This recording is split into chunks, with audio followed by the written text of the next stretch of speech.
السلام عليكم ورحمة الله وبركاته، أهلا وسهلا بكم في حلقة جديدة من حلقات عيادة الدكتور أحمد فاروق ميرا. الحلقة اللي فاتت اتكلمنا عن الباثولوجي والأسباب والأعراض المسببة اللي بتعمل ترانزيت اسكيميك أتاك أو قصور مؤقت في الدورة الدموية المخية نتيجة ضيق في الشريان السباتي. النهارده هنتكلم عن الحلول. طبعا أول حاجة عشان أشخص قبل ما بدور في الحل لازم أشخص إن أنا بعمل دوبلكس على شرايين الرقبة، وده جولدن رول ألاقي الضيق. لو قال لي الضيق من 70 ل 90% يبقى أنا معنى كده واجب بدون أعراض يبقى وجب التدخل. من 60 ل 90% بأعراض وجب التدخل.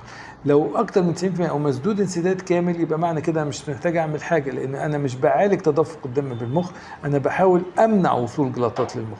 فلو هو مسدود انسداد كامل أنا مش محتاج أوسعه أو أشيله أو أعمل أي حاجة.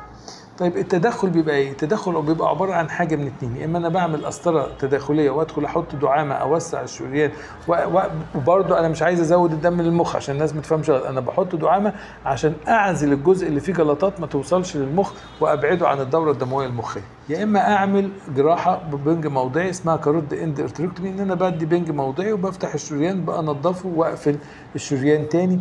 وسواء دي ليها مبرراتها ودي ليها مسبباتها، امتى اعمل دي وامتى اعمل دي ده هنشرحه وهنقول اسبابه وليه ده وامتى ده وامتى ده في حلقه جايه ان شاء الله. وكل عام وانتم بخير.